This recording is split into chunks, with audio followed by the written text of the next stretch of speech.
जवान ने कब्रिस्तान में ही कैमरे लगा दिए हैं।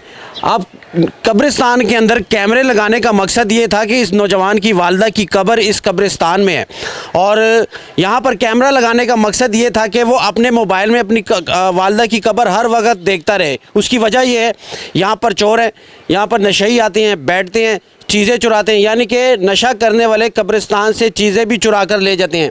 इसलिए नौजवान ने सोचा कि क्यों ना अपनी वालदा के कब्र के बाहर मैं कैमरा लगा लूं ताकि मैं मोबाइल में अपनी वालदा की कब्र की तस्वीर हर वक्त देखता रहूं कि मेरे वालदा की कब्र महफूज है या नहीं।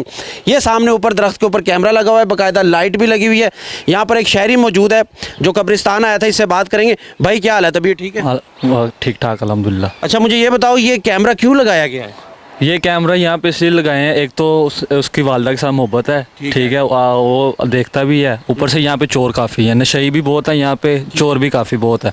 अभी इस वक्त नहीं है, रात के टाइम ये सारा समझ ले कि भरा होता है नशइयों से। यहीं पे सोते हैं, यहीं पे नशा करते हैं, यहीं पे बेचते हैं, यहीं पे खाते पीते हैं। अच्छा, हाँ, यहीं पे चोरी करते हैं। ये लाइटें लगाई हैं, तकरीबन ये 4 से 5 हज़ार रुपये की ये लाइट है। ये उतारते हैं, ये हाल रोड में सेल कर दी, कहीं पे और जाके सेल करती, तो ऐसे अपना नशा भी पूरा करते हैं। अच्छा, यानी कि कब्रिस्तान में भी चोरियां होती हैं, इसलिए उसने अपनी वालदा से मोहब्बत थी, उसको उसने यहाँ पे कैमरा लगा दिया। यहाँ पे कैमरा लगाया, बाकायदा वो देखता है, ठीक है। अगर कोई फुटेज में सामने नज़र आ गया, ठीक है, तो वो थाने में रिपोर्ट करवा देगा कि इसने, कैमरे में आ जाएगा ना कि वालदा की कब्र को कोई नुकसान ना पहुँचा दे, कोई चीज़ ना उठा के ले जाए। ऐसे तो दूसरों को भी फ़ायदा है, दूसरों की भी कब्रें हैं यहाँ पे, ठीक है। उसका कैमरा लगाने का मकसद यही है कि चीज़ें ना चोरी हों। अच्छा, हाँ जी, यानी कि चीज़ें ना चोरी और वालदा से मोहब्बत का भी ये एक है कि चले वो अगर मसरूफ़ होता है तो मोबाइल पे देख लेता है। यानी कि अब कब्रिस्तान में भी सीसीटीवी कैमरे लग गए हैं।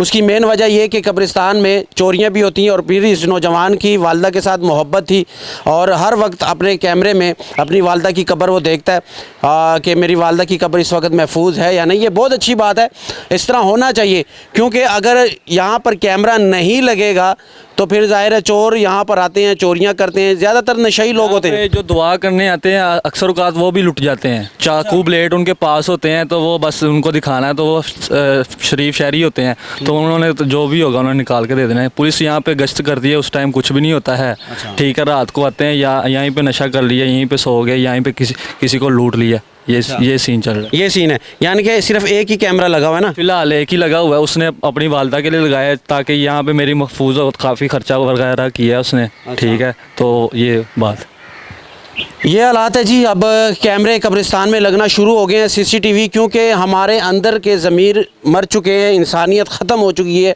जब इंसानियत ख़त्म होती है तो फिर कब्रिस्तानों में सीसीटीवी कैमरे भी लगते हैं, क्योंकि हम बज़ाहिर तो इंसान है, लेकिन हमारे अंदर वो दरिंदे हैं कि हम लोगों ने कब्रिस्तान को भी नहीं छोड़ा। हम लोग नहीं देखते कि कब्रिस्तान में क्या हो रहा है। हम जाते हैं वहाँ पे, नशा भी करते हैं कब्रिस्तानों में, काले जादू के लिए भी इस्तेमाल किया जाता है कब्रिस्तान। ये मुक़द्दस जगह है, यहाँ पर प्यारों की कब्रें होती हैं, लेकिन नहीं, उन्होंने आना है यहाँ पे, अपना मकसद पूरा करना है, मफाद पूरा करना है, यहाँ से चले जाना है। लेकिन नौजवान ने अपनी वालदा से मोहब्बत का भी ये इजहार कह लें, और क्योंकि उनको पता था कि मेरी ये मोहब्बत होती है। कब्रें तो यहाँ पर बहुत से लोगों की, प्यारों की हैं, माओं की भी हैं, लोगों के वालिदैन यहाँ पर हैं, बीवियाँ हैं, यानी कि पूरी मखलूक यहाँ पर मौजूद है, प्यारे यहाँ पर मौजूद है। लेकिन इस नौजवान की ये मोहब्बत की मिसाल है कि इसने कब्र के ऊपर कब्रिस्तान में कैमरा लगा दिया है ताकि मेरी वालदा की कब्र का मैं ख्याल रख सकूँ, मैं हर वक्त मोबाइल में देख सकूँ। इस वक्त वो हमें भी देख रहा होगा कि ये मीडिया वाले आज आ गए इस कब्रिस्तान में, लेकिन कब्रिस्तान में चोरियाँ नहीं होनी चाहिए, कब्रों को नुकसान नहीं पहुँचाना चाहिए। बहुत शुक्रिया।